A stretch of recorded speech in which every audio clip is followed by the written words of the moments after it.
Hey, thank you for joining our last session before introducing our assignment. So in today's session, let me just bring up our unit specification. So in today's session, we're going to recognize the value of ICT in developing academic work. So in our indicative content, we're going to look into using personal example, evaluate the use of ICT in improving quality and efficiency in academic work. So what do we mean by looking into how this can improve our academic work? So there are different type of ICT, different type of technologies which can allow us improve our productivity and improve our learning style. So traditional ways could be through computers and laptops, but I feel like nowadays that we have more technologies which allows us to learn faster and in a better way. So I would say some of them are simply through even smartphones, or even the use of interactive whiteboards. So these whiteboards pretty much allows us to run presentations or watch any sort of video and have any type of interaction with our students, pretty much like if we're having something like a virtual classroom. So these interactive whiteboards have a lot of functionality, which are really, really good when it comes to practicing ICT skills.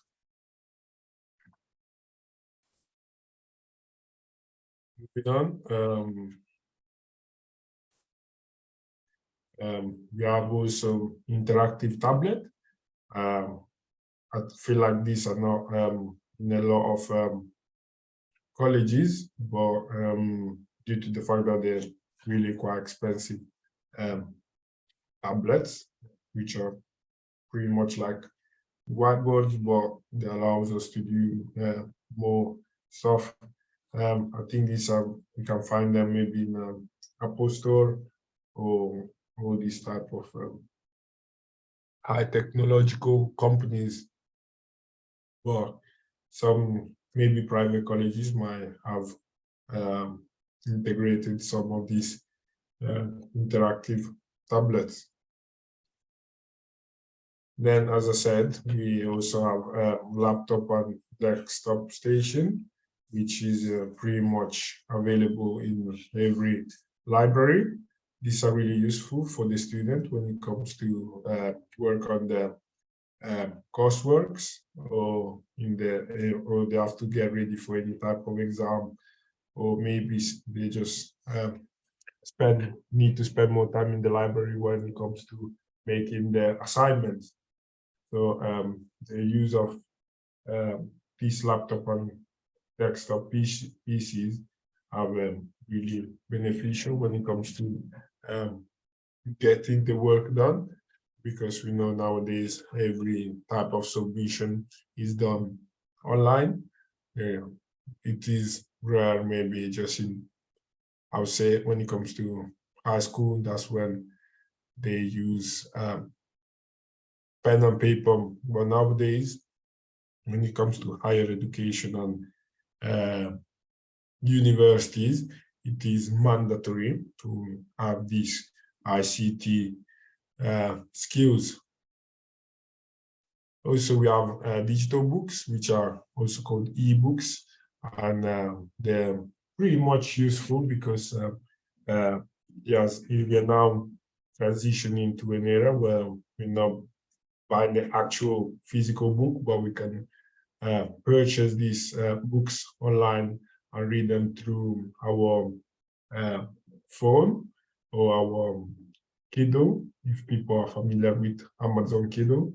And there is now the integration of audiobooks, which makes it even better for those people that are even more lazy to read, and they can just simply play the book and you just read this for them.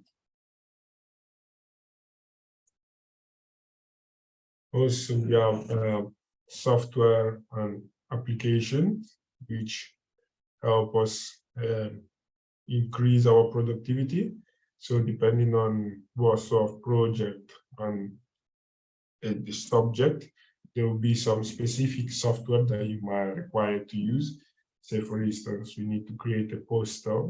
We'll now be required to use multimedia software, such as like Canva or any PowerPoint or any other one. Then, as I said, you have use of multimedia, where multimedia resources are those tools that have always been in the classroom, which are making the learning more less monotonous. So this type of could be a projector, laptops, or notebooks. Also nowadays, after COVID, I feel like there's been an increase of online learning demand, where people now do not need to physically attend to classrooms, but we can now learn online through these platforms. So during COVID, we all know there was social distance rules, and the universities and colleges, high schools have to deliver classes through virtual platforms like Teams, Microsoft Teams, or Zoom. And now it has become part of our life. So it has changed how people are connecting to each other, where we can now join meetings through this software, and it does not require physical, it doesn't require us to be physically there. Also, there are other platforms which they already have recorded videos, and people can now use them for educational purpose or to increase their skill set. This could be platforms like Udemy, Coursera, YouTube itself. There are loads of online platforms. And I think nowadays we also have virtual reality, which is a technology that is increasing, and it is really good for gamers or people that are just, or this type of geek who are fond of, well, are really passionate about new technologies. So let's watch a video which gives us a more insightful explanation.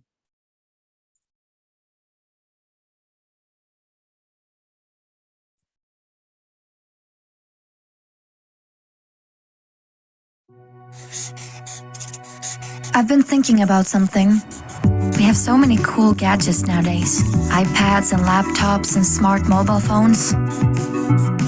So how come we can hardly ever use them at school? Who decides that we, the people who are supposed to learn, can't even use the tools we're most comfortable with? Use of these gadgets is abbreviated to ICT, Information and Communication Technology. In fact, many people believe that children learn much better by using ICT, but many local authorities struggle to provide their students with this. The problem is not the actual hardware, the schools are full of it. The problem is how to use ICT smartly to improve learning. But why is better learning important? Well, we just like to think they are the best. However, the truth is that even though Norway spends more money on schools than most countries, Norwegian students score average on international PISA and TIMSS tests. Why is it like that? And what are the consequences? Norway currently makes a good living from its oil. However, it could all be gone by as soon as 2030. People say that after the oil, we will live off knowledge. As far as I can see, this means that more of us will have to get a good education. But with so many of our young people dropping out of high school, can we really claim that we're on the right path to become a knowledge-based society? It doesn't look like it. Are we just expecting our students to suddenly realize that they are the nation's future and get their act together? Or should we try to make schools more relevant and motivating for students so that this happens naturally? If more students learn better, would that possibly motivate them to continue and not drop out of high school? Wouldn't that actually help to create a knowledge-based society? Okay, if we agree that society benefits from improved learning, how do we reach this goal? Well, then we're back to the gadgets. I believe it would be smart to take advantage of students' interest in ICT. Computers can teach us to learn things in different ways. And they also make learning advanced concepts easier, if that's what you want. Imagine, instead of reading about DNA molecules and cramming in facts you don't really understand, why not visualize, simulate, and animate the DNA molecule? Wouldn't this make school more exciting? If you actually understand what you learn? How about math? Wouldn't learning improve if formulas were brought to life using dynamic graphs, rather than struggling with cryptic X's and Y's? And how about other subjects? Would it inspire us to have all the information in the world at our fingertips, just a few mouse clicks away? I think it would. I feel excited just thinking about it. So what's holding us back? Well, ICT is a part of the curriculum as the 5th basic skill. That's a good start. But the curriculum itself is no guarantee, because nothing happens to those who don't follow it accurately. Therefore, it's probably more important to get the actual teachers into the idea of using ICT in their lessons. Could increased use of ICT in teacher training encourage teachers to use ICT in their own lessons? And what if they were given the time and resources to keep their ICT knowledge up to date? Wouldn't that pave the way for smarter use of ICT in education? Could we, by using ICT smartly, improve learning, motivation, and then results? If we could do that, wouldn't we be better suited to create the knowledge-based Norway of the future?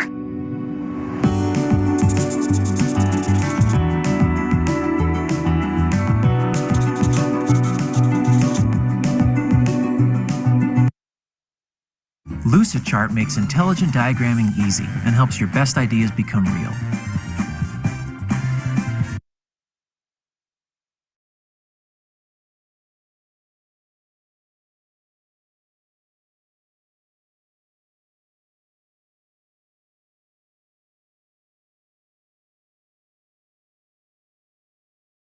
Okay, so with this, we have now concluded our ICT unit. So what we will do next week, we will simply go through our assignment brief. Then I will now explain you how to write the assignment.